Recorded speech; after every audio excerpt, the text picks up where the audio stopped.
Hello friends, good evening. Welcome to my YouTube channel. আমি সুমন চক্রবর্তী। আজকে competitive এক্সামের অনেক দিন ভিডিও দিতে পারিনি। আমার কাজের চাপ, টিউশনের চাপ তো ছিলই। এখন কম্পিটিটিভের এক্সামের অ্যাডমিশন চলছে আমাদের ইম্প্যাক্ট ইনস্টিটিউটে।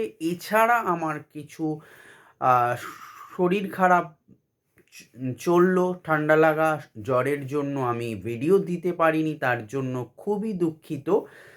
তো আজকে একটা ইনফরমেটিভ ভিডিও নিয়ে এলাম, যেটা মোটামুটি সায়েন্স রিলেটেড যত রকম কম্পিটিটিভ এক্সাম হয় তার জন্য ভেরি ইম্পর্টেন্ট এবং ইনফরমেটিভ। তোমরা যদি সম্পূর্ণ ভিডিওটা শোনো, বুঝতে পারবে যে কতটা ইম্পর্টেন্ট ভিডিওটা হতে চলেছে। So keep watching the video. যারা চ্যানেলটি প্রথম দেখছো, চ্যানেলটি সাবস্ক্রাইব করে পাশের বেল আইকনটি প্রেস করে আমার সঙ্গে থেকো। এই ধরনের ইনফরমেটিভ এডুকেশনাল ভিডিও পেতে অবশ্যই চ্যানেলটি সাবস্ক্রাইব করে পাশের বেল আইকনটি প্রেস করে রেখো, যে কোনো কম্পিটিটিভ এক্সামের জন্য, ইভেন WBCS এর জন্য। Okay, so let's start the video. আজকের টপিক হলো, তোমরা দেখতেই পারছো অলরেডি, তাও বলি, স্নায়ুতন্ত্র ও জ্ঞানেন্দ্রিয় সংক্রান্ত বিস্তারিত তথ্যসমূহ। কেন্দ্রীয় স্নায়ুতন্ত্রের প্রধান অংশ কি?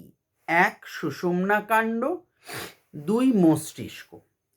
মেরুদণ্ডী প্রাণীর স্নায়ুতন্ত্রের অংশ কটা? 3টে। 1. কেন্দ্রীয় স্নায়ুতন্ত্র। 2. প্রান্তীয় স্নায়ুতন্ত্র। 3. স্বয়ংক্রিয় স্নায়ুতন্ত্র। প্রান্তীয় স্নায়ুতন্ত্রের অংশ হচ্ছে দুটো। 1. 12 জোড়া করোটি স্নায়ু। 2. 31 জোড়া সুষুম্না স্নায়ু। মস্তিষ্কের প্রধান 3টি অঞ্চল: 1. অগ্র মস্তিষ্ক। 2. মধ্য মস্তিষ্ক। 3. পশ্চাৎ মস্তিষ্ক। অগ্র মস্তিষ্কের 3টি অংশ: 1. গুরু মস্তিষ্ক। 2. থ্যালামাস ও 3. হাইপোথ্যালামাস। গুরু মস্তিষ্কের কাজ কি? না প্রাণীদের বুদ্ধি, চিন্তা, স্মৃতিশক্তি, দর্শন ও শ্রবণ নিয়ন্ত্রণ। লঘু মস্তিষ্কের কাজ কি? না মেরুদণ্ডী প্রাণীর দেহের ভারসাম্য নিয়ন্ত্রণ করা। থ্যালামাসের কাজ কি? মানসিক চাপ, তাপ, বেদনা ইত্যাদি নিয়ন্ত্রণ করা। ধূসর বস্তু ও শ্বেত বস্তু কি? না গুরু মস্তিষ্কের যথাক্রমে বহির্ভাগে ও অন্তর্ভাগে ও সুষুম্না কাণ্ডের যথাক্রমে অন্তর্ভাগে ও বহির্ভাগে থাকে ধূসর বস্তু ও শ্বেত বস্তু। নিউরন।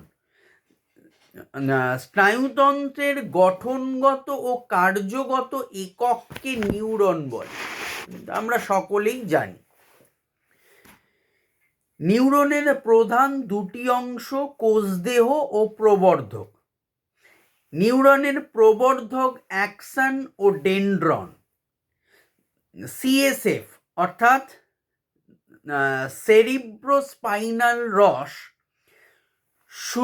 মস্তিষ্ক ও সুষুম্না কাণ্ডের গহ্বরের রস হচ্ছে CSF। সাইন্যাপস কি? না পরপর অবস্থিত 2টি নিউরনের যে সংযোগ স্থল তাকে সাইন্যাপস বলে। সহজাত প্রতিবর্ত ক্রিয়া কোনগুলো? শিশুর জন্মের পর স্তনদুগ্ধ পান করা, সুস্বাদু খাদ্যের গন্ধে লালান নিঃসৃত হওয়া ইত্যাদি হচ্ছে সহজাত প্রতিবর্ত ক্রিয়া। অর্জিত প্রতিবর্ত ক্রিয়া কোনগুলি? না শিশুদের হাঁটতে শেখা, শিশুদের সময় মতো মলমূত্র ত্যাগ করা, সাইকেল চালানো শেখা ইত্যাদি হচ্ছে অর্জিত প্রতিবর্ত ক্রিয়া। একনেত্র দৃষ্টি দেখা যায়, অর্থাৎ এক চোখে দেখতে পায় কোন কোন প্রাণী? ব্যাঙ, গরু, ঘোড়া। দ্বিনেত্র দৃষ্টি দেখা যায় মানুষ, বানর, বাঘ, ভল্লুক, পেঁচা, ঈগল ইত্যাদি। চোখের অংশতে আসি এবার।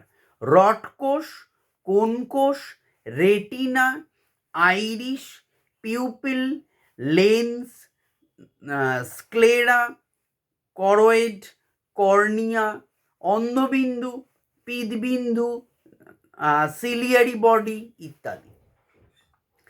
এবারে রেটিনার কাজ কি না, রেটিনার কাজ হলো প্রতিবিম্ব অনুসারে দৃষ্টি সংবেদন সৃষ্টি করা। কর্নিয়ার কাজ প্রতিসারক মাধ্যম রূপে কাজ করা এবং আলোর প্রবেশ নিয়ন্ত্রণ করা। তারারন্ধ্র ও পিউপিলের কাজ কি, চোখে আলোক রশ্মি প্রবেশে সাহায্য করা। রডকোষের কাজ কি, কম আলোতে দেখতে ও সাদা কালো অনুভূতি সৃষ্টিতে সাহায্য করা। কোন কোষের কাজ কি, বেশি আলো দেখতে ও বর্ণানুভূতি সৃষ্টিতে সাহায্য করা। কুকুর বিড়ালের স্বল্প আলোতেও ভালো দেখার কারণ কি না, রড কোষের সংখ্যা বেশি বলে। কানের অংশে আসি এবার। কর্ণছত্র, কর্ণকুহর, কর্ণাস্থির আবার 3টে পার্ট, ম্যালিয়াস, ইনকাস, স্টেপিস। তো কর্ণাস্থির পরে হচ্ছে কর্ণপটহ, কর্টিযন্ত্র, ককলিয়া, অটোলিথ আর স্টেচিয়ান নালী প্রভৃতি। অন্তঃকর্ণের কাজ কি, শ্রবণ ও দেহের ভারসাম্য নিয়ন্ত্রণ করা। রেটিনার সঙ্গে যুক্ত স্নায়ু অপটিক স্নায়ু। অডিটারি স্নায়ু হচ্ছে কর্ণ থেকে শব্দ অনুভূতি মস্তিষ্কে বহন করে। অলফ্যাক্টরি স্নায়ু নাসিকা থেকে ঘ্রাণ অনুভূতি বহন করে। লাস্ট কোয়েশ্চেন আজকের, মেরুদণ্ডী প্রাণীর স্পর্শ ইন্দ্রিয় ত্বক। So thank you for watching this video. Good night.